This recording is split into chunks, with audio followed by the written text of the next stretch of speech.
Sacred Symbols, a PlayStation podcast, is brought to you by, well, you. If you want to learn how to support our show, go to patreon.com/laststandmedia. Greetings and salutations. Welcome back to Sacred Symbols Plus, a PlayStation podcast supplement. This is episode number 201. My name is Colin Moriarty. Today I'm joined by the whole team plus one for a discussion on The Quarry from Supermassive Games. Let's get to everyone. Coming to us live from The Quarry, Chris Raygun. Chris, how are you, my friend? I'm good. I'm in the woods because I thought it'd be appropriate. Also, I had no choice. Yeah, it looks good. It's a nice background. It's like very, It feels like you're doing a hit on like CNN or something. Yeah. My hotel has Garbo Wi-Fi, and this is the best I got. But it's weirdly appropriate for what we're talking about today. Yeah, it totally works for me. You're in California on business, on assignment. So thank you for taking the time to join us today. And we're also joined by executive producer Dustin Furman. Dustin, Hello. How are you, my friend? I'm great. I'm really excited because I feel like the last few spoiler casts, I've been the first one done with the game. So there's like a delay in me being able to talk about it. And this game I finished last night kind of late. So I'm like real fresh. And I'm ready to be a little passionate maybe about some certain elements of this game. Wow. So I love that. Passion. That's good. Yeah, every once in a while, you got to bring it out. Yeah, you don't want to be passionate about everything because then, you want to be down. And this is Sacred Symbols. You want to be sullen. Right. Thank you for joining us today, Dustin. And finally, Ben Smith, associate producer. How are you, my friend? Welcome. I'm doing well. I'm happy to be here. I'm wondering if I should have a second set of headphones like Chris to appear more legitimate. Yeah. I think I forgot to take them off for now. I just noticed that too. I was like looking at it, I was like, I forgot. I was walking around. I didn't know what was going on with that. It's like an anime kind of thing. Yeah. It's like the goggles. Right. Exactly. That's exactly right. Yeah. It's just your piece. Remember that when they tried to make that a thing in like Seth Green wore the goggles in Can't Hardly Wait, I think, the late 90s movie where it's all the teen movie or whatever. And anyway, they were trying to make that like into a real fashion thing for like a small amount of time, like 1998, 1999. People know what I'm talking about. Yeah, 1998 to 2001. They were like really pushing big goggles. Yeah. It failed. I don't know what was going on there, but today, as I say, we gather to discuss The Quarry from Supermassive Games, launched on June 10th. I keep thinking it came out June 2nd or June 3rd. I don't know why. June 10th, and it was published by 2K. Now, guys, I have a little bit of a note here. I'm a little salty about something, so I just want to get it off my chest. Okay? Everyone likes to keep me to account to all the things I say. Oh, you got this right. You got this wrong. Well, one thing I got totally right was that The Quarry was a Stadia game and that The Quarry was picked up by 2K during development and saved.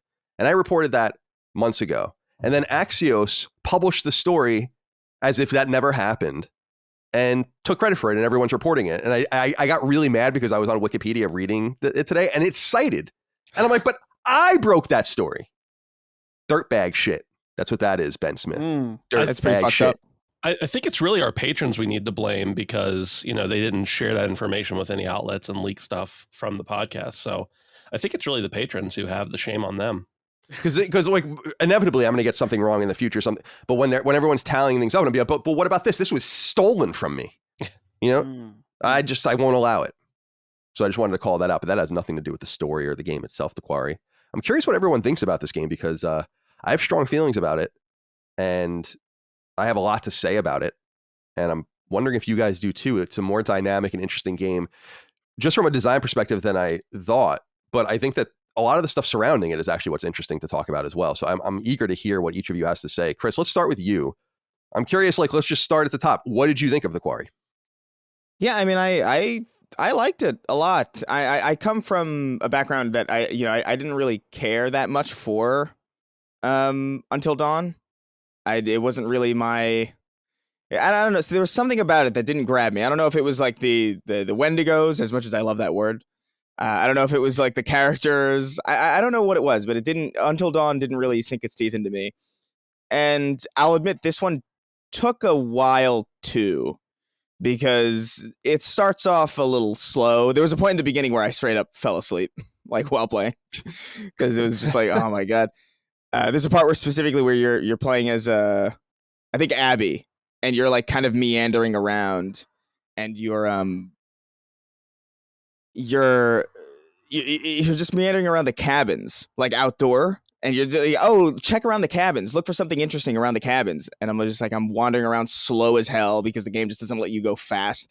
Even when I found the sprint button, it was like so comedically slow that I was like, this is barely even worth it. Yeah, what is that? It was L1, right? Yeah, it was L1, and I was like, yeah. And then I noticed that what that did was it actually made the characters like move like really unnaturally, so it was like really distracting. But but as it kept going on, I found myself more and more invested. I don't know if it's more to do with writing or to do with casting, because I do think casting does play a part. I do like a lot of the people who are in this in comparison to Until Dawn or Man of Medan, where I had no idea who any of these people were. Seeing Brenda Song in a video game is really weird, and seeing Ted Raimi, who's of course Sam Raimi's brother, like in the game is nuts. And I feel like it won me over early on in that regard. But you know, I when I finished it, I was like, I felt like I had spent my time well, and it was a really enjoyable experience for me. Yeah, interesting. Yeah, Dustin, what do you think?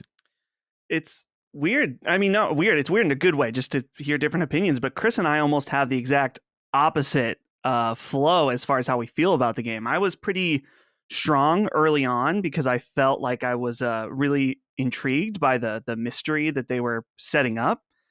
And then I wasn't so happy with how it played out. I felt like there was a lot of missed potential in ways that they could have done the ending, particularly in a game that is designed around the multiple branches of story. There were like clear areas where I thought the story could have gone, and it simply didn't.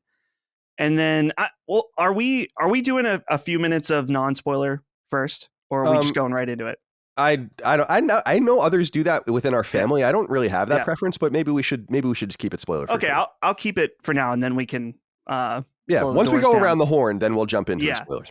So we'll get into that. And so overall, the one other main thing I just want to say in the non-spoiler category is that this game clearly needed another 3 to 6 months just to polish it out. Between the graphics are either in like gorgeous photorealistic or like what the fuck happened. Like it's there are moments where it's like, whoa, gross. And then I had a couple times where it's like, now there's subtitles on for one word. Like there's like one little thing that's like, where are you going? And it's like, it would show a subtitle for no reason. I also had a bug that caused me to accidentally kill a character, which did not please me. To be fair, I was fucking around with the game a little bit, but either way, we'll get into that. So I think I'm curious what your experience was. But I just felt like even when you go to load up your game, there brings up a prompt that's like, are you sure you want to load this game? The text is not like, it's totally, you can't even see the text against the background of the image. I'm like, who let this happen? Dude, that happens at the very end of the game too. I don't know if you guys noticed that if you let it run all the way through the credits, it happens. There's a message at the end of the game that you cannot read. You can't read it. Yeah. I'm like, what the fuck is this? It's like it was almost there. It was almost there from a technical perspective, but it's weird. It just needed a little more time, it felt like, to polish it out. Yeah. Ben, add your input here. Yeah, I'm to disclose, I'm a big fan of this type of game lately. For whatever reason, I've been on a kick. I certainly gravitated away from them in the past, so I was really interested to get into this one. Wait, so are you talking about like Quantic Dream style games? So I mean, I've played them, but I never really was super interested in them. But that's what you're specifically talking about. Yes. Okay. Yeah. Okay, this cool. style of game. Yeah. Nice. Cool. So, and I think as I've gotten more into movies and film and just more interested, like this has appealed to me a little bit more. I'm probably still not ever going to play, a bunch of walking simulators, as it were, for lack of a better word, that are out there. Those just don't necessarily appeal to me. But For whatever reason, I was really into this. And then also, in the last couple of years, I've been getting really into campy horror. So like, I was ready to go for this game. And I also like some of the actors, like Chris was saying. I would agree overall. I mean, I had a lot of fun with this game. I thought it was really good. I thought it was really interesting. I agree. My only real complaints are some of the technical aspects. The pacing of the, I'm kind of with Dustin on that.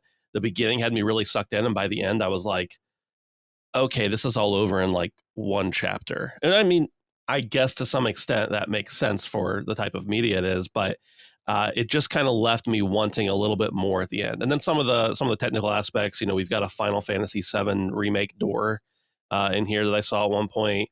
As you've mentioned, the water effects for a game that's built in Unreal, the water effects can and should be amazing, and they just weren't. And I know that's just like the tiniest nitpick that you've already picked up on, but it certainly is. And I just think it could have cooked a little longer. But as far as that, what's actually there, I really enjoyed and really liked. And I'm actually excited to go back another time, hopefully with my wife, and try it out again and see some different endings. I will say, just to stay on the note of the water, to me, the water is so bad. And I know this sounds dramatic, but it's so bad that's like a record skip. If I'm the creative director, like everything stops. Yep. It's like, what the fuck is this? Like, you can't have it. We can't look like this. Like, this can't, we have to cut all of this. If this is the way the water is going to look, it looks fucking awful. That's literally how bad it is. And I also think there is a specific performance in this, in what's his name? Justice Smith, right? Yeah. Oh, yeah. That is so bad, like so bad that I think I don't know what kind of direction he got or where his head was at when they were doing this or whatever, but it's like many magnitudes lower than everyone else's acting. And he's in it so much, or at least he was in my playthrough, that I was like, Jesus, God almighty. I mean, it's not a spoiler to say he died in my playthrough, and I was like, you know, I like crossed myself, like, thank God, like, get him the fuck out of this game. And ironically, similar to Dustin, he died accidentally because I just like there was like some sort of stupid error, I think, with like prompt.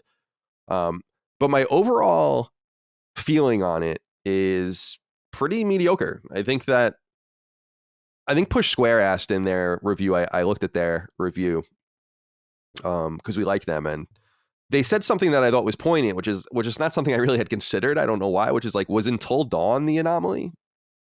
Right? Like, when you look at the whole host of games from this studio, we've kind of always been gleaming onto this 7-year-old game, but they've had 4 games like this since then, and because of the Dark Pictures anthology as well, which are not hated, but not well liked. In fact, dude, it's so funny. We had got, I shit you not, like 5-6 different people wrote in privately, so not even on a thread, telling me, don't play Man of Medan, don't play Man of Medan. And I'm like, man, that's so weird. Why do you guys want me to stay? So I'm definitely playing Man of Medan. My God.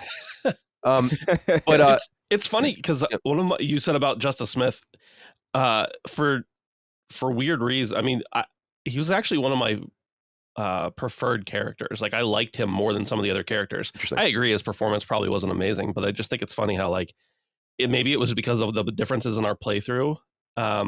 But for whatever reason, I liked that character or empathized with him more than some of the other characters. So that really does make me wonder, like, how different everybody's playthroughs are and what dialogue changes and performances. Well, that's kind of the thing with campy horror, though. It's like there are certain characters who, like, I'll put it like, I have put Army of Darkness on for some of my friends, and they're like, "What the fuck is this?" Yeah, you know, and I love it. But it's like, it's one of those things where it's like, if you're in for it, you're in for it. And I think for me, Justice Smith was like, I just felt like he was mumbling through things. And I don't even really necessarily blame the actor. I always kind of default to the director, because the director ultimately is the person who has to say, okay, that was good. Next, cut, print. You know what I mean? Like, they're the people who ultimately decide whether or not something was good enough to put in the game. But there is something just bizarre about his performance, even as somebody who loves the campiness. Like, there are characters in this game that I definitely would have hated in any other video game, but I think they work really well in a game where, you know, they could die at any moment, and you're almost kind of glad that that's possible. But like, well, I'm sorry. Yeah. No, go ahead.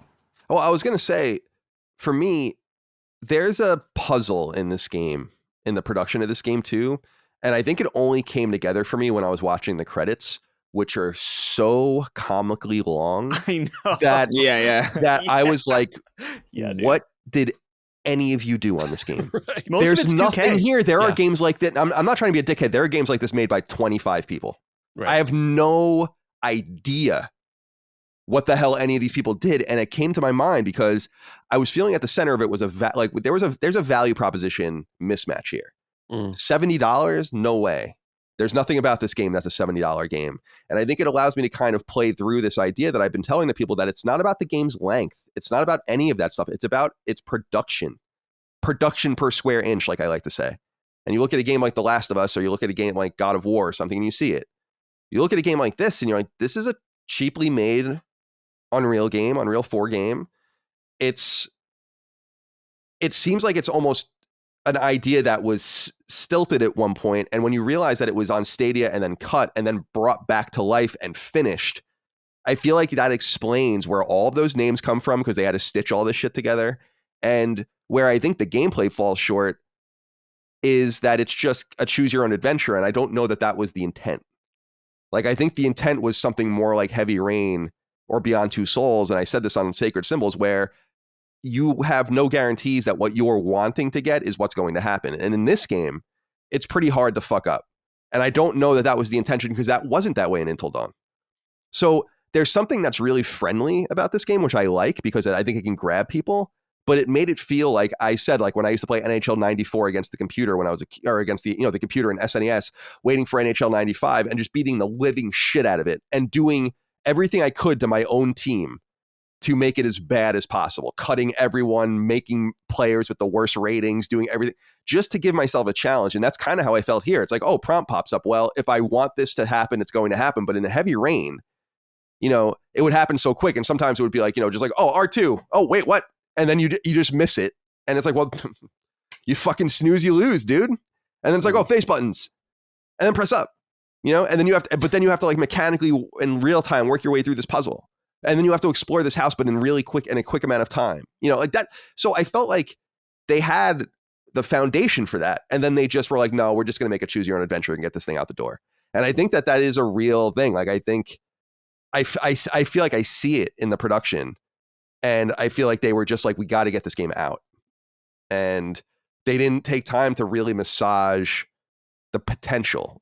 And the potential was much greater than what they were able to realize here. And so I think it's like, it seems like, to me, in my opinion, like a mediocre game that had a great ability to get somewhere. And by the way, I think it was you, Dustin, that said, I liked it more in the beginning and less in the end.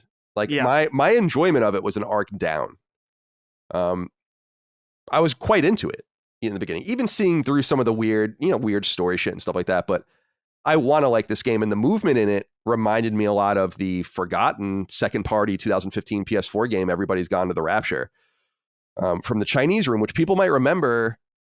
They got criticized for the movement speed in that game so badly that they fixed it, that they went in and patched it to make you move faster, because you have to kind of to a game like this requires immersion, and you can't be like running into boxes and like jumping off of shit. Like, you have to be able to just move around naturally. And it is frustrating sometimes, because you're playing a game, but you want to play a game, but you understand, like your mind understands that you need the immersion, but your heart just wants to.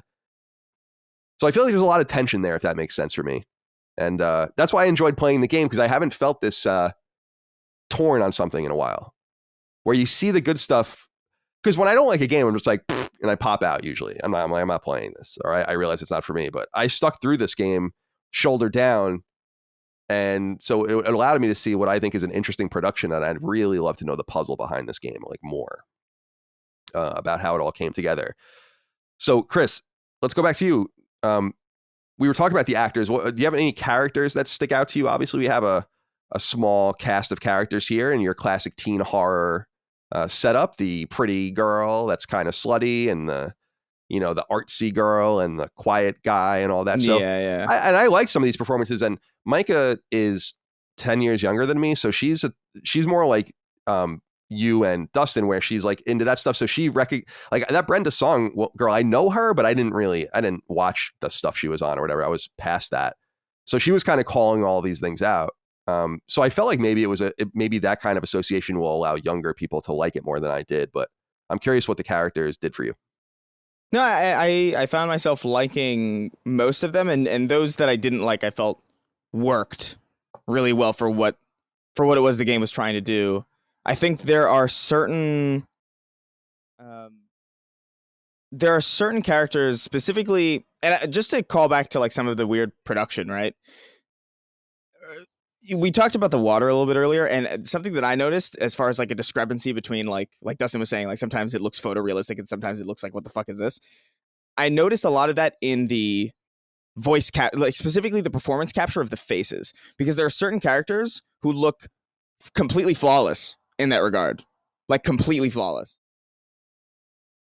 And then there are other ones where you're like, what the fuck is this? And especially when there's two of them sitting next to each other or sharing a scene. Like, I think Ariel Winters looks fantastic. I think Brenda Song looks fantastic. I think Ted Raimi at certain points looks fantastic. And then you have that old woman who looks like I was telling she's Colin, written really weird too. She's written bizarrely too. But like do you know when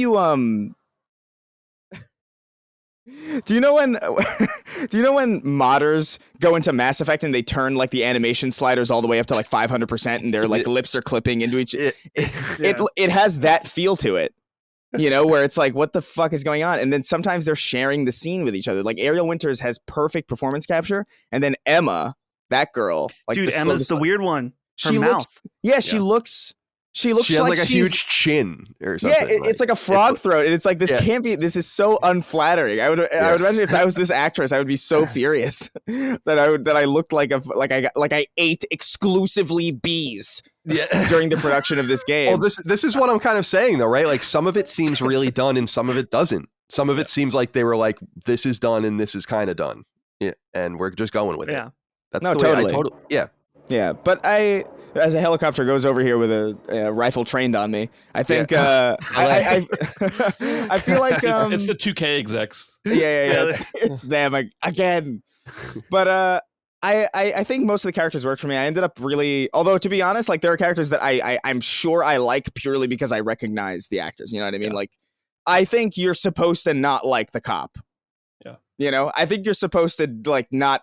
Yeah, I think you're supposed to kill him. I think the game's like trying to get you to kill him, like constantly. The game's like nudging you towards like, grab his knife, grab his gun. And I'm like, no, that's Ted Raimi. I like him. Yeah. So, I don't know. It's a mixed bag. I think because of the setup of a game like this, it is a choose your own adventure. You do kind of have some amount of control over who sticks with you through the entire experience. I think, I think that alone will lead to a lot of different reads for people. I feel like there are certain combinations of characters that just work better. And I think there are certain combinations of actors that work better as opposed to some other, like if you're somebody who went through the whole game and you just happen to get like the worst possible cast interactions the whole time, then the game's going to be super weak for you. Whereas for me, I really liked the dynamic between this cop that I ended up not killing, and just little things like that, where it just felt like I just felt like I liked the characters a lot. I hated Jacob. Yeah. I hated him. He's the bro dude, right? Yeah, he's the guy whose fault everything is. Yeah, exactly. His whole. Well, so we're in spoiler territory now. Yeah. Spoiler mode on. First of all, before I let the old woman go, Chris, I want you to close your eyes and think of her face, and then think of who she is, because you know who she is. Oh yeah, I know that actress. She's Mrs. Ross in Seinfeld. Yeah. And when I realized that, I was like, because it was bothering me the whole time. I was like, who is this woman? Who is this woman? Who is it? And anyone with a connection to Seinfeld, automatically, it's like, well, your my estimation of you has increased. Exponentially. Inherently. I was thinking about you there because I was like, that's yet another Seinfeld reference on our show. Dustin, let's move to you. What did you think of the various actors? By the way, I've used, and even when I was making my notes and stuff, there's a great IMDb page for this, and it has their faces and their names and it's like just well set up. I have it up too. Yeah, so it's a great resource for this.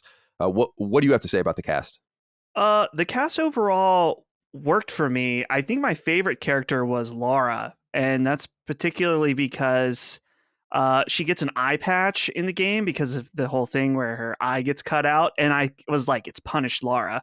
Like, and I like that she has this like back, and you'd expect, and I like that it leans into its campiness here, where it's like she's this teenager and she's been through this horrible thing, and now she should be traumatized, but it's like, no, she's ready to fucking kill people, and she blasts that old lady's face off in my game. I don't know if that happened for you guys. It was amazing. It's the best part of the whole game when she blasts that bitch's face, and it's so gross. It is like it is insanely gory. Yeah. I remember like seeing that. I was like, this looks amazing. Yeah. It's funny too, Chris, you brought up Jacob, and I also kind of hate Jacob, but it's because I know him. I remember dudes like him when I was in my later high school years. And what's funny is that it's like he's so realistic to a T that he's like big, tough, annoying, and then he ends up, he's like crying all the time, and then he's like, I love that he's like in his, at least in my game, he was in his underwear for like most of it. Yeah. Yeah.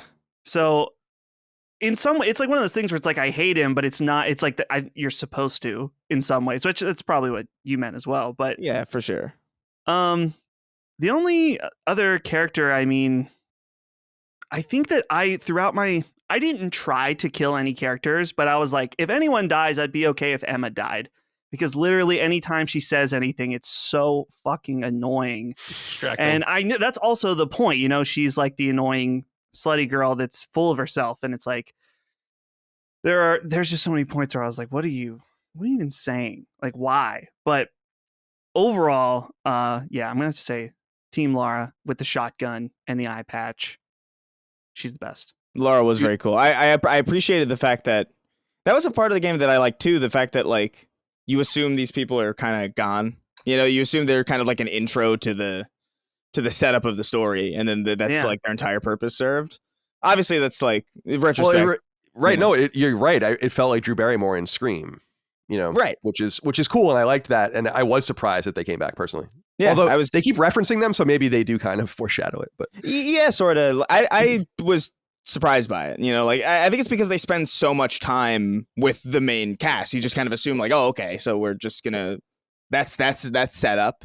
And they do a good job of like kind of like spending a lot of time with the main people at the camp, and then cutting back at a point in the story where like it kind of needs to. And I think obviously it introduces a lot more of Ted Raimi, who I guess I should have figured would. I mean, they're not going to get Sam Raimi's brother involved in a horror game and not use him.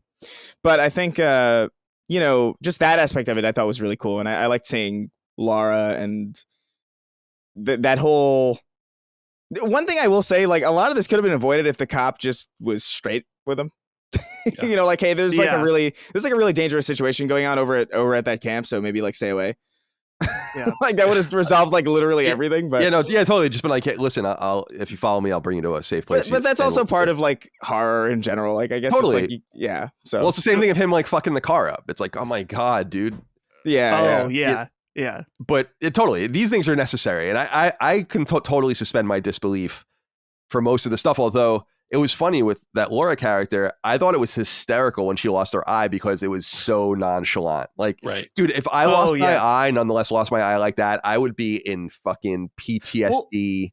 Coming home from Vietnam. She's like, great. Yeah, exactly. I'm like, she finds like tweezers or something to pull out the bits. Yeah, and it's like just, no big deal. It's just that was weird to me. Like, most of the suspension of disbelief, because like it reminded me of Until Dawn, where they introduce how they have no cell service early on, and they do the same thing in this. They introduce that they have no cell service. I understand you have to kind of hit these certain things, and things have to happen for the event to occur, and that's cool.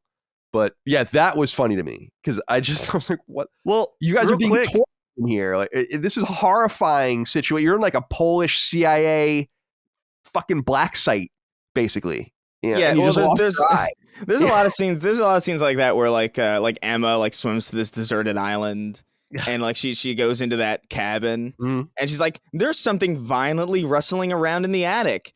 Yeah, I wonder if I'm gonna die. Let's go check it out." Yeah, and it's like that is there's clear, even if it's not like a supernatural thing, there's something in there that you don't want to deal with. Surely, Like I maybe I'm just not adventurous, which is certainly true.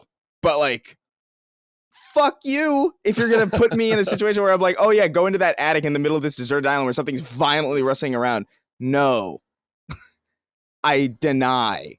Well, we have a similar thing to what we're saying too about just being straight up with them is when the character played by David Arquette, Chris, when he leaves, he's like he's like being like real like stern and strange, and he's like, stay inside, make sure everyone stays inside. Like at some point, someone's got to be straight with them.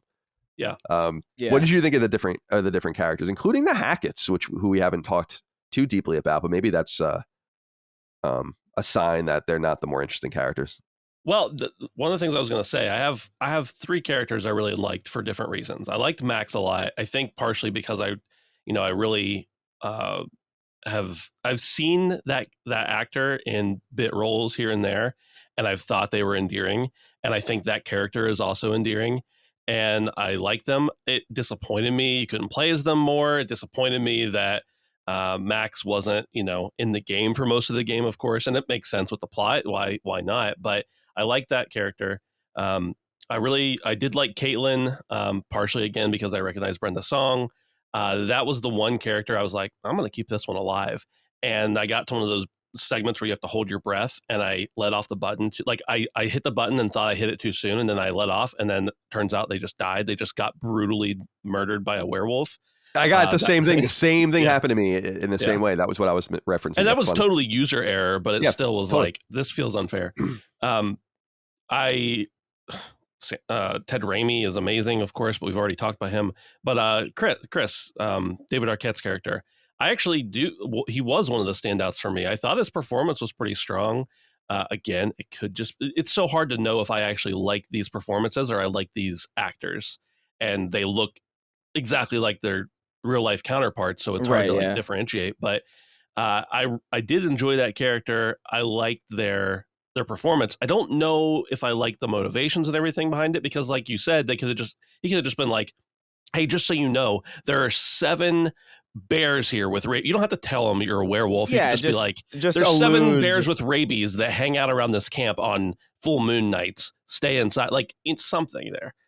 Colin, real quick, I wanted to go back to what you said just quickly about it being choose your own adventure. I do love choose your own adventures, but I wonder if that's maybe partially built into the original intent of the game, being a Stadia game, that it was supposed to be essentially a cloud game, and that you're not going to have, we've got QuickTime events here and there, but realistically, any latency you have at all, even if it's minor, in a game like this with QuickTime events, you've got to allow a little extra time for the player to respond, even if it's milliseconds. And I wonder if that choose your own adventure style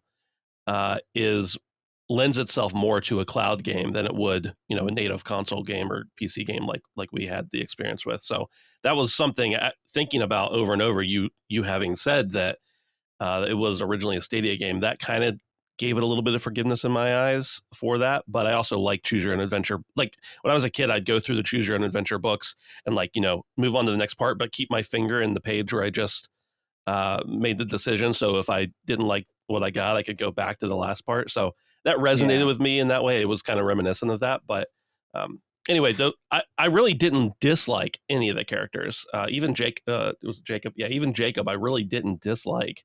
I just thought this character's, they're playing their part well. Yeah. It's, I don't know, like the choose your own adventure angle, like that's something I kind of appreciated too, because I think I low-key kind of prefer this type of approach to a game like Heavy Rain that's a little bit more like, there's a lot more button prompts and there's a lot more QuickTime events, because I feel like it drops the facade. Like if you want to be a movie, just be a movie, that's totally fine. Like I'm down with it. But the second, like, it's like Spider-Man 2, but you gotta hit everything right to see it. And it's like, well, either you want me to relax and enjoy this thing, or you want me to like really like play it like a proper video game. And I never feel like a lot of those games mesh those things well. I feel like honestly Detroit did it the best in my opinion. Like Heavy Detroit Rain was definitely the easiest one, I thought.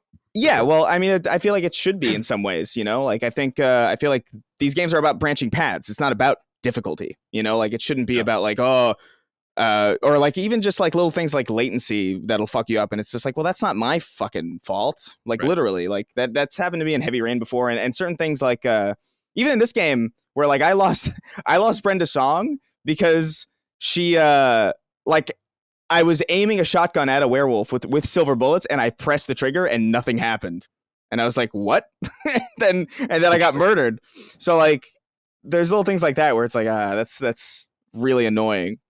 Dude, Chris, that's one of my biggest like frustrating moments with this game was a similar situation where let's see, it was Laura and Ryan when they're trying to kill the Hacketts, and there's a moment where Laura turns into a werewolf, and so Chris is one werewolf and Laura is another, and you have like 2 seconds to decide if you want to shoot Chris. Does anyone else have this moment happen in the game? No, I didn't so. actually.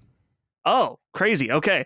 So in that moment, I was like trying to look to see which werewolf is which, because in the moment I was like, I don't want to shoot the wrong person.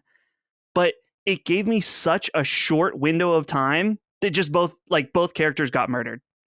And I was so frustrated in that moment that I was like, I hate this game. I never want to play it again. But that's like, that's the choice that's the choice that people want, right? Isn't it? You know what I mean? That's why I think like, I feel like it's better to have as few of those as possible in certain experiences. Like I feel like there's a place for choose your own adventure and there's a place for like quick time heavy stuff. And I feel like I wish more games were like a little bit more like this. Not to say that like that's not a problem, because it is. Like it bothers me when that shit happens in a game like this. But I don't know, like I feel like a game like this should be a little bit more like not passive, because that's not exactly the right word, but just a little bit less of a hardcore like, oh, you gotta like, I don't want to be hyperventilate like MLG hyperventilating while I'm playing like a campy horror choose your own adventure game. You know what I mean? Totally. Well, I was just gonna say my argument for the gameplay is because I totally agree that there is a place and time for that kind of gameplay. That to me is more of like a walking simulator, though, because when you play a 2D action game, you want to be get to the end, but you have to do it. You know? So it doesn't matter what you want; it's about doing something to get it, and that to me is what So while I like Gone Home, I really like Gone Home. That to me more lines up with this. Like this is more that to me than this is Heavy Rain. And so I think that there's a place for both. And I just I make that argument just because I think about the driving scene in Heavy Rain, which is like calamitous. Like there's so many ways to fuck it up. And you kind of have to earn it, and it's annoying. I mean, but it's no more annoying than Ninja Gaiden or something. Mm-hmm. I feel like we can use more Quantic Dream style games. And I think that's why I was distracted here by it being more the other thing. Although I think it's true that this could have been by design from the very beginning, considering the platform it was supposed to be for, and for it to be friendly and also not as engaging probably in terms of bandwidth and all of the rest, which is another reason, by the way, it probably looks the way it does. But because it's very much a last gen experience, very, very much. I think this game, you could have showed me this game, I don't know, 8 years ago, and I would have believed that it was like something new. So I think there's something to be said about that too. But yeah, Dustin, you had more to say. I think I interrupted. Well, I guess just when it comes to the consequence of a quick time, my specific problem in that instance was that it wanted this snap decision, and I feel like the way it led up to that, me making that decision, didn't give me enough information, because what you're supposed to do is you don't even need to aim at all. Your gun is already pointed at the correct werewolf to kill. But I don't know if I just I felt like I was paying attention at the time, but something didn't connect in my brain. And so I aimed my cursor to look at the other werewolf, and then I was like, that's Laura, that's not Chris. So I started to put my cursor back, and it was over. I was like, what the fuck? Like, what was frustrating me is that up until that point, I, without looking anything up, successfully kept everybody alive. And I was really proud of that. And then this moment in the game, which it's like one of those things where I like the high stakes moments. And if I had made the wrong decision or something like that, or like blatantly fucked up a QTE, I'll take it. That's fine. I'll eat it. But in that moment, it was like, I don't even know what happened. And maybe that's by design, but to me, it was so incredibly frustrating in that moment that I don't want to say it killed it for me, but, and I guess I'm sure you have more questions, so I can get into it later, but I ended up like replaying portions of this game after I was done because I ended up not seeing a significant portion of the ending of the game because of that like weird fuck up that I didn't even feel like I deserved. So that like really tainted things for me at that point.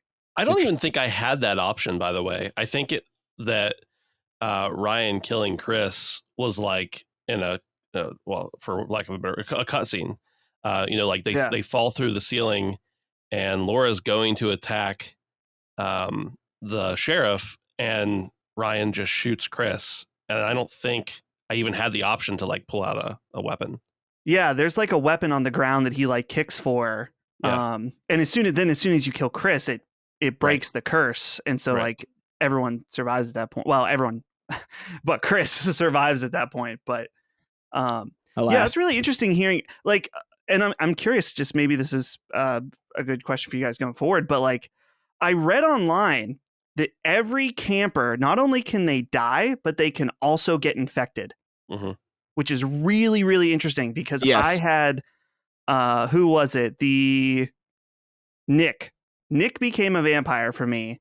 Vampire, and, Dylan ended up getting bit, but I blasted his hand off with a shotgun. And so he had just one hand for the rest of the game. And it was kind of like the eyeball was a little nonchalant at first, where he was just, they talked about it a little bit and then they kind of moved on. And eventually later he's like, well, I guess this is my life now, like, and that was kind of it. But I love that layer though. That's like, it adds an interesting dynamic where it's like when you see a werewolf, if you have campers that have been turned into werewolves, it's like, oh shit, is that other character or is it someone else? Really weird. Yeah, that was a pretty cool aspect of the game that I honestly just wasn't expecting the werewolf angle at all for a while. Like I thought they were setting up this kind of like deranged, like almost like purge situation where like hunters were gonna come and just like, you know what I mean? Like I didn't really get it. Like what they were going for, because like they kind of allude to like something that's fucked up that's going to happen, and then all you really see, and you see those hunters in the middle of the night that one time when everybody's at the campfire, and it's like, oh, weird, this is so like, what the hell. I thought they did a good job like masking the whole werewolf thing until like that until it was revealed, because I thought that was like a really cool reveal. But the fact that I forget who got infected in my game, like I know Ryan got infected in my game, and I think, oh my god, who's that character? The long-haired one who likes Abby, I think. Nick. Yeah, he's like British or he got infected for me. He got infected for me, and he was like a pain in the ass the rest of the game just to deal with. But that is a really cool layer that I didn't think about. Like I thought like, oh, maybe a handful of people could get infected, and like that was, I didn't think that everybody could. That's kind of fascinating, actually. Yeah, makes you want to retry it. Mm-hmm. There's this one. I was just going to say about the infection. There's one cool thing that I want to point out from a visual standpoint, which is the explosion of the body. I really like that effect a lot. I think it's an amazing effect. So I just wanted to give a shout out to that, because we were talking about how bad the game looks, and I think it could look way better, but I think in terms of like a stylistic choice, I thought that was very neat. I don't think I've ever really seen anything like that. I think it also deals with some of the like transformation problems we have with movies and stuff. Like this is totally different, but like the Incredible Hulk, how does he keep his pants on? Why don't they just shred off of him? Like with this, they have some damage to their clothing, but like they still get to be mostly clothed, I guess. You get rid of that obstacle or that, that conundrum of like, well, okay, so they transformed, but they still, like in this situation, they just made it different how werewolves transform than most media we've ever seen or read. It's a neat twist on the idea. It also just looks really cool. Yeah. And I think it's as over the top, like as it needs to be. Like it's suitably over the top for the type of campy story that they're telling. It's like the werewolves explode out of the people. It's so cool. And there's like a spray. There's like a spray of this just insane amount of blood. makes no sense really. So like it doesn't make it like, where are you losing that blood? Are you okay? Right. Like, but you know, I don't know. I do want to say something like real quick, just to slightly disagree. I know Colin said obviously we're praising certain aspects of it, and we're talking about like how the game looks bad in some areas, especially the water. I would go so far as to say like I don't think the game looks bad. I think the game looks like annoyingly inconsistent. Yes, that I think is my problem. It's like there are points where it looks amazing, and then there are points where it looks like garbage, and that is distracting enough. To that's a good point, because there is a drone shot in particular in the beginning of the game that looks like it's a real movie. Yeah. But there's something about the game's, at least for me, I don't know if you guys experience this, the light dark balance in this game is whacked out. I had to brighten on in the settings almost as high as possible. After I actually noticed that there were parts where I would go somewhere and I was like, I can't see anything. Right. And then the next time I would be in that same place, it was too bright. That's actually one of the places where I was saying about that Final Fantasy VII remake door didn't match, like one of those places where it was too dark then too light. Yeah, because they weren't expecting doors was. Yeah, exactly. They weren't expecting you to be able to see the door because they wanted to shroud it in complete darkness. Yeah, I had a similar thing because I'm playing on an OLED display, or I was playing on an OLED display when I was playing it, and those are deep blacks. Like that's real true dark. So the default setting, even after calibrating it properly.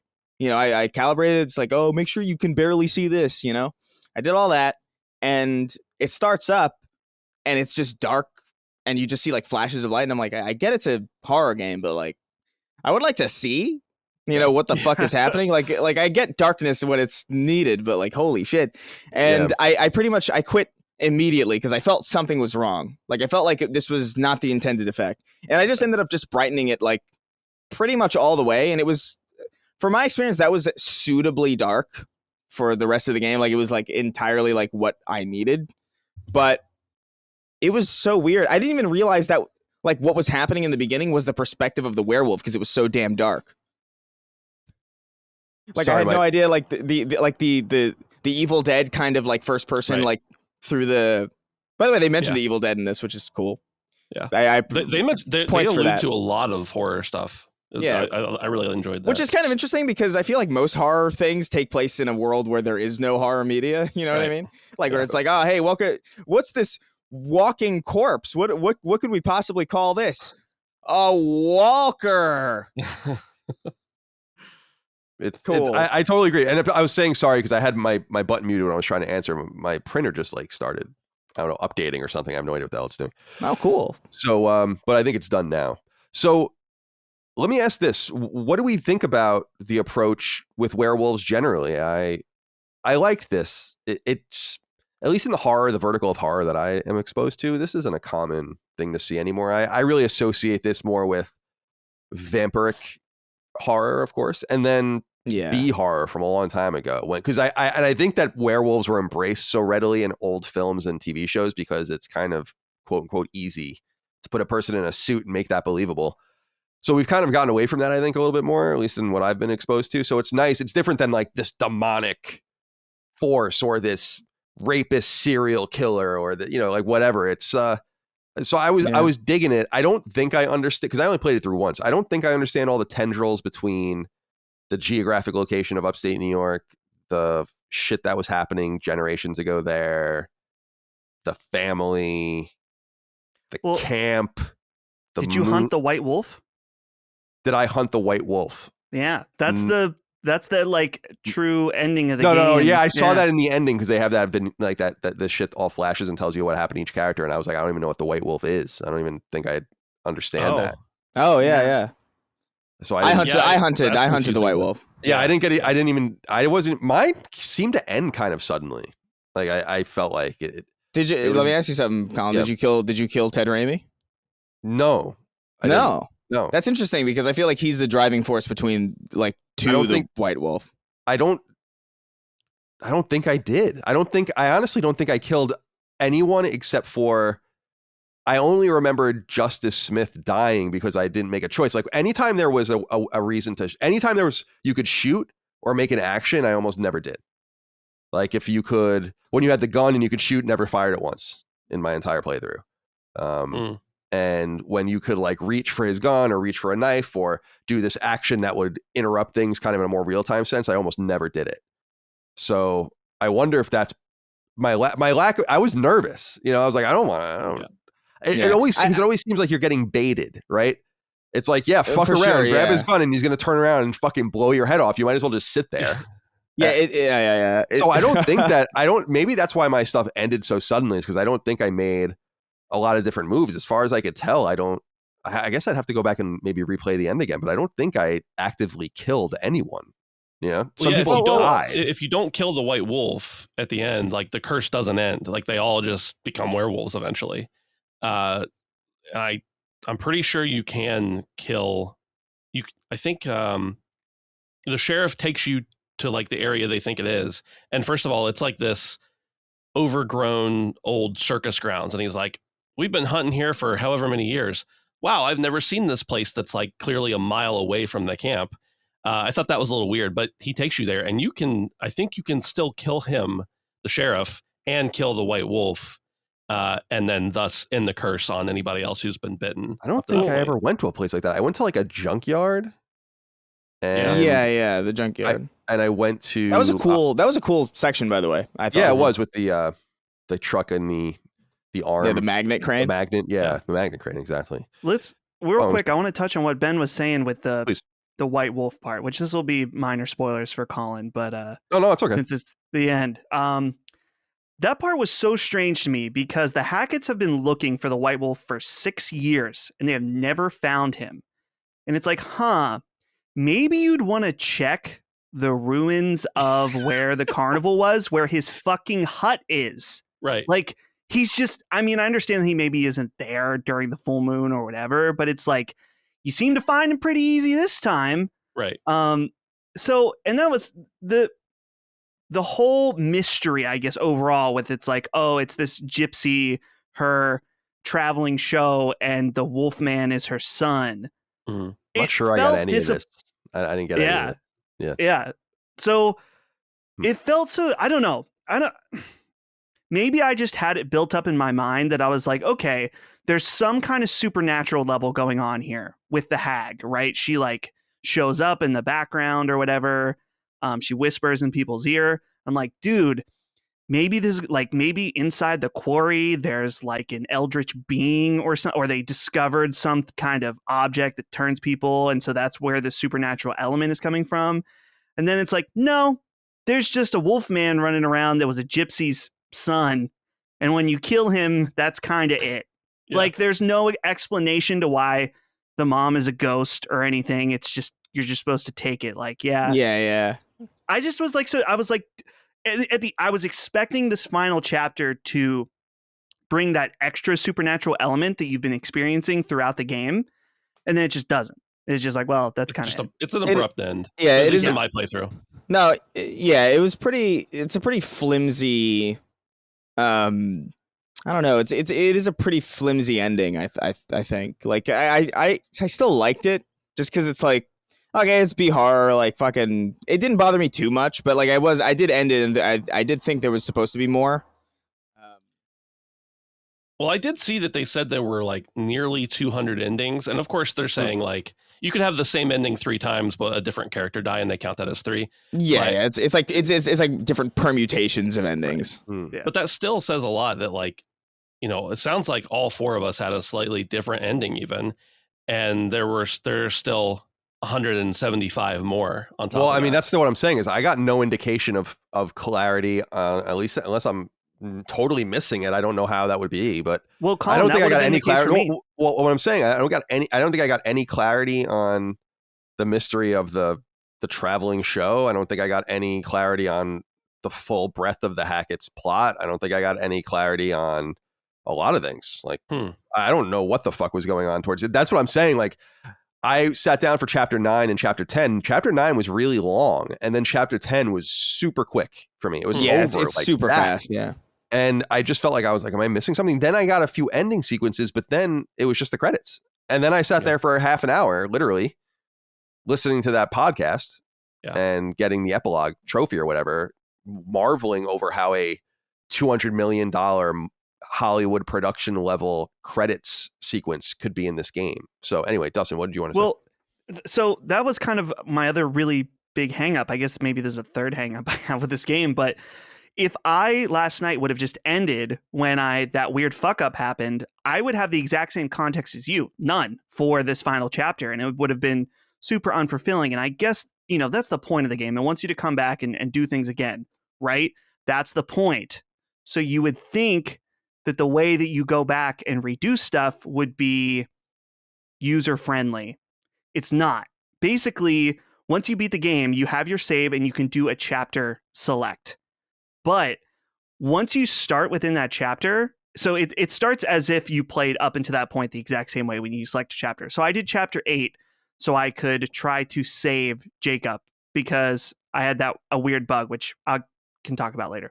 But so I started there, but then there's no option to speed up dialogue. There's no option to skip anything. And I get it, but I also feel like it's like, I would just want to see what the other permutations are. And now I'm having to sit and watch some of the exact same stuff over and over. I get it. If you don't want to have a dialogue skip or any kind of skipping options during the main course of the game, but if you're doing a quote unquote new game plus or going back to that chapter select, let people hop around a little bit. Like let people skip through, because it was just like, I want to experience the fun of seeing the different permutations now. And you're making that as annoying as possible.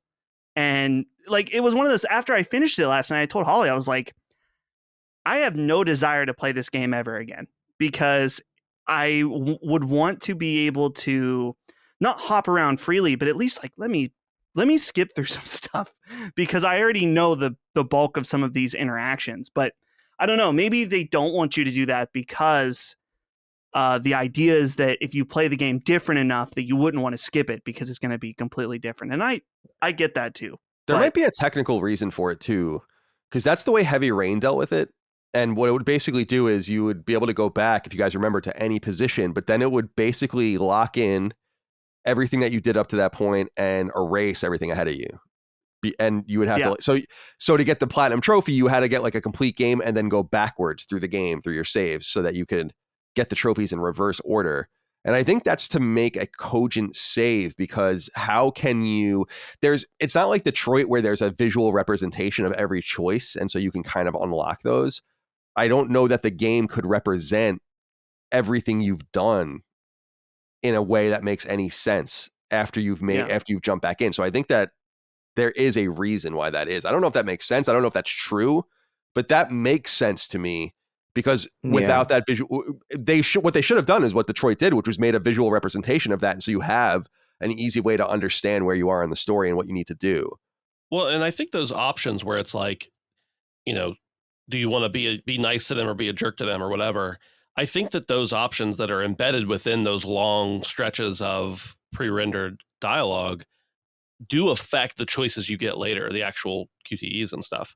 So I understand to some extent that without the context of the whole scene, and maybe those dialogue choices or whatever change even based on other dialogue choices, but I'm pretty sure that part of the reason, at least, is that without those little choices that are mixed in through the rest of the gameplay or the experience, the other events that you actually have control over change. So it would be kind of hard to do those without seeing the whole thing play out, I suppose. You just get presented with a screen that says be nice or be a jerk.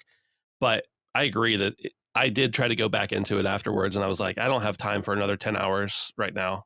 So yeah, no, totally. And by the way, it's worth noting this is a major complaint about this game, and we're recording this 11 days after the game came out, so I wouldn't put it past them to try to, if they were going to patch this, to fix this. Also, a patch broke the trophies and other things, so you can't get the platinum right now, and so there's a lot of things to fix. I think I personally think that they can ameliorate this entire situation by simply making a visual representation of all the different choices, and their hesitance to do that is annoying, because I don't know why you wouldn't want people to know that. There's no fun in the mystery of not knowing where there are choices. What's fun is, in my opinion, not knowing what the choices could be, but knowing that there's like a butterfly effect, and so you can kind of explore and know the intent of what your playthrough might be and all of the rest.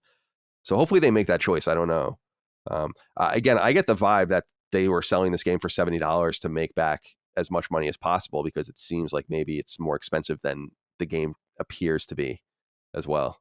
And so that there could just be a general stinginess we might see in the post-release world on further updates. I don't know what their intent is. I want to ask, I guess, well, Dustin, you said you wanted to bring up something later before I don't want to wrap up. Bug. I don't want to wrap up before I get that. Here's I don't know. I can see that some people, before I say this, would say that I played with fire on this, and I deserved what I got. But so there's a scene when, for me, it's Chris, the bro guy. He is in an electrified cage. Oh no, Jacob. Jacob is in an electrified cage with another werewolf towards the end of the game, and so Ryan can get him out by using these switches and flipping it. But if you don't do it right, you accidentally open up the wrong things and let the werewolf out to kill him. And I didn't understand what I was doing initially. It looks like Chris has backed out of the show. I think he's lost connection. Should we just keep going? Yeah, just keep going for now. Yeah. Okay, we'll just keep rolling. Looks like he sent a text. Anyway, so I flipped the wrong switch and nothing happened initially, but I already realized at that point that I had screwed up. So I thought, maybe if I exit out of the game and join back in, it'll let me reflip that switch or something. Or at the very least, it'll put me back exactly where I was. That was not the case. When I reloaded back into the game, it just skipped ahead to the next segment, which was weird because there was stuff that I definitely didn't experience during that.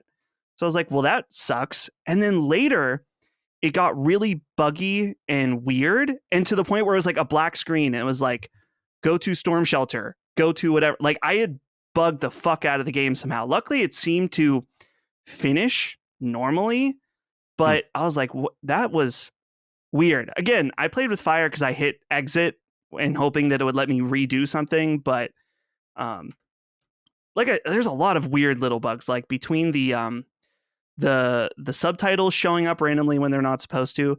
There's a part where Laura's mouth is not lit like correctly. It's like brighter than everything else. I was like, what the fuck is going on there? There's like a couple moments like that. So but yeah, that was the bug encounter. I don't think I had, other than some visual issues and, the low textures or bad quality in some instances, I don't think I had any like actual gameplay glitches. It's worth noting I also played on PC, so maybe that had something to do with it. But I think that also, there's some areas where that just didn't pan out as well as maybe playing on console would have too. So I didn't have a buggy experience. I had just a sometimes mediocre looking experience. Did it run at 60 for you on PC? It was showing me above 60, but I don't know what it was truly running. Dude, I was thinking about it. That's such a nitpick for a game like this. Like, you don't need a game like this to run at 60, but Until Dawn at 60 was really nice along with their other games. I was like, okay, so I guess we're back to 30 on this one. Oh, it definitely wasn't below 60, but I don't know if it was actually above or. I gotta be real. Yeah, it is a Stadia. I gotta be real. I didn't notice that the frame rate was low. I think it's just because of the nature of the game. Right. I didn't notice. It really doesn't matter. Yeah, it was the visual acuity of like you said. I think we all play on OLED, and I think just the dark blacks are not adjusted. Like a lot of modern games, it seems like in AAA are adjusted for our TVs. Like they look better than ever. I'm one of those guys that, in the memes where you jack up the fucking brightness all the way to the top. And in the CRT and flat screen days, I would do that all the time. And now I don't do that at all. Now I'm actually like, let me line it up perfectly into the logo's barely visible. I'm going to actually listen to you now. And so this was actually kind of a weird curveball in a series of AAA games that I've played that didn't require that of me. And of course, 2D games are usually bright enough where that's not even something we worry about. But I do want to just say in wrapping up, and we can go around the horn again with any closing comments that we might have, is that I just think this game misses its price point. Yeah, I think it's kind of an insulting $70 game, and it has nothing to do with the type of game, how long it is, the developer or publisher, obviously.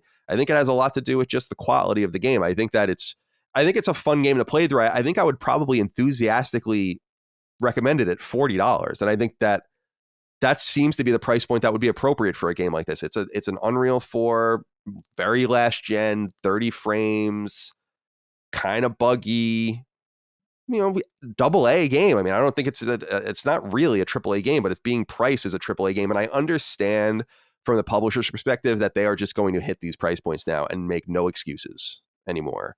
And I've been saying that for a long time. A lot of people were asking, why isn't X, Y, or Z 60 instead of 70? And I'm like, they're just not going to do that, because then you're always going to ask why they make another exception and another exception and another exception. Games are $70. They're going to be, by 2 years from now, there's not going to be any $60 AAA games anymore. You're going to have the $40 and $50 games. You're going to have the $70 games, and then you're going to have all the stuff below it. But I think that this game just missed that. And I think that matters, because you have to buy in.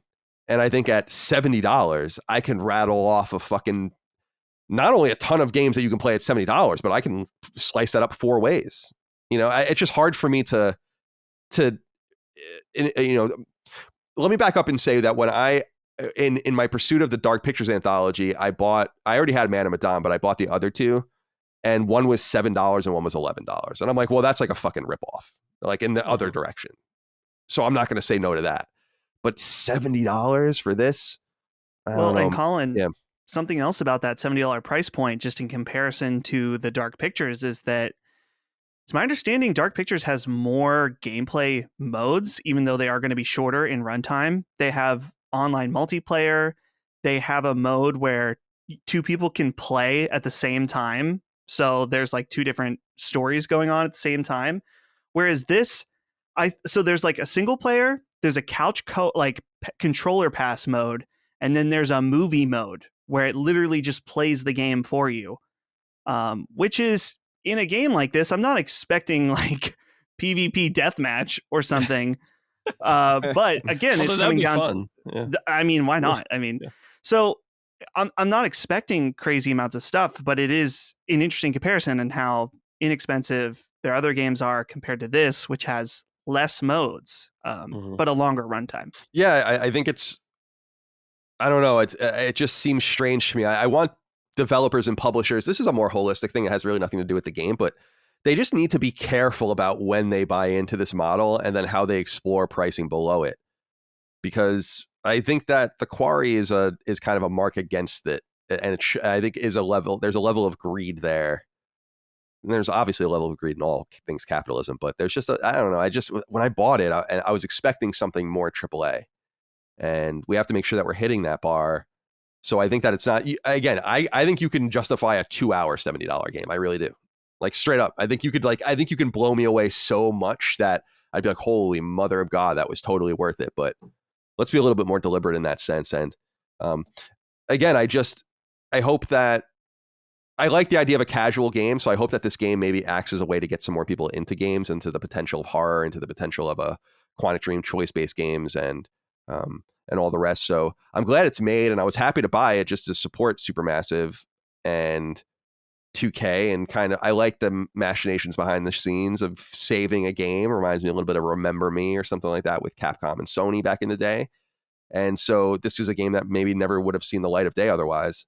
So it's nice to play it from that point of view. But I think the period I want to put on it for me anyway, is just that I think you can see the seams in this game. I think you can see a game that was meant to be something and then was finished very abruptly. I think you see some character models that look done and some character models that don't look done. I think there's some ill direction in the game. And so overall, I think if you're into horror and you're in the choice and all of that, give it a go. And I bet you this game is going to drop in price precipitously. And so just wait it out, and maybe if it hits a price point that you're comfortable with, you check it out. But I'm eager to go back into Supermassive's game because I want to answer Push Square's fundamental question, which is Until Dawn the true anomaly? Or is there more to it? And apparently there is more to it. Apparently the Dark Pictures anthology is getting better and better. But I don't know if that's true. I'm going to start from Man of Medan, no more DMs. Don't slide into those DMs no more. And I'll take that maybe over the summer, and we'll revisit it. But Chris, let's go to you. What are your closing comments on the Quarry? Yeah, I just enjoyed it. I think for a lot of my time playing video games, I've kind of like written these kinds of games off because I'm just more into the hardcore scene. I'm more interested in stuff that's a little bit more gamey, stuff that has a lot of reaction time and has a lot of like competitive underpinnings, like a lot of multiplayer stuff. And I think for a game like this, I do think it's too expensive. I do think it's like light on content for what they're asking for. I do think that 40 is like a nice price point for it. It reminds me of something like I don't know, pricing it at 70 just feels to me a bit should I say greedy? I'll say it. I think it feels a little bit. I mean, it's fine. I think that's a fine. Yeah. But I at the same time I did enjoy the experience that I had with it. So I'm kind of conflicted on it. I think I would recommend it to somebody at like a discount. I think I would. This is a game that I feel like I could show like family members of mine who don't play games. You know what I mean? I could be like, you should play this because I think you'd like it. And especially as a horror fan, like if you're really into horror, my God, like you're gonna be eaten well for the foreseeable future. So you don't have to rush out to get this or anything. But I do think this is a nice little like. It's a nice horror experience that's different from a lot of other ones that you're going to be seeing in the coming months. We've got Resident Evil coming. We've got Dead Space. We've got Callisto. We've got all of those horror games that they showed over this hypothetical E3 that felt like it was like there were so many space horror games. It's insane. It's like you're not going to be starving for horror games, but I do think there is something kind of special here through the poor delivery and the occasional mediocrity that it did grab me. And I finished the game, and as abrupt as it was, and as a little flimsy as that ending was, I think I came away from it very positively. And I think I would just encourage people to maybe give it a shot. Maybe not for $70. Yeah, right on. But, well, Chris reporting live from North Kill, New York. Thank you for those closing comments. Dustin, what do you think? The price, it comes back to what you said, Colin, production per square inch, along with the length. These are all things that we can take into account. I definitely feel like the price point was a little high. I'll feel better if once I'm sure my friend Brandon is going to want to play this. So I'll feel like I've gotten more out of the value of the disc if I let him play it and maybe someone else borrow it as well. But overall, it's not like, it's a game, like you said, I can recommend it to check out. If you're interested in this type of game, there are better types of this before. Like, this isn't the first one I would recommend, but if you've played games like this before, then yeah, it's definitely worth a look. I have to say, overall, the writing, I think, left me a little disappointed in the end. A couple of the character interactions, too. I didn't mention this earlier. I really thought it was funny, though. There's a scene that felt so incredibly off to me with Justice Smith, who is let's see. I'm so bad at remember these. Ryan and Laura, they're in the quarry section, and they're like goofing around and joking around like they're buddies. And I'm like, you had a gun to this girl's face a second ago, and now she's like, man, I could go for a cheeseburger right now. I'm like, what the fuck? Like, this is so, like, there's weird moments of inconsistency. So overall, it's fine. It's inoffensive, except for the price, which may be somewhat offensive for its overall quality. I think it's also laser targeted in terms of its release date. I think that it's, even if the price is right, there's just nothing to play. I bet you it courts thousands and thousands of people just for that reason alone. Ben, what are your closing comments on The Quarry? Overall, I really enjoyed it. I liked it a lot, actually. I think there are clear flaws. I think there are some fundamental technical issues. I think the price is definitely too high for this game in the current state it's in. And of course, by the time it's in a better state, it'll be cheaper. So that's even more value, probably. I love camp. I love campy horror specifically. I really like the fact that it feels a little more high end because you're not just getting these amazing voice actors who are voicing some totally different looking person. I feel like there's more value in the fact that it's like these people actually acted in a film and you're controlling the film to some extent. So overall, I have a really, really positive impression of it, while acknowledging those negative aspects that I think can and will impact people's experience and enjoyment of the game. For me, I enjoyed it through those things, but I recognize that they're there and should be noted for sure if anybody's gonna check it out. One thing I think that's really interesting about this is that we feel so differently about it. I think that alone is really awesome. I love that. I talking about like really celebrated stuff that everybody kind of unanimously loves. That's cool, and shitting on things that are just objectively bad, like what's it, Ride to Hell Retribution. Like those things are fun, but like I love when a game is like this, where it's like kind of divisive.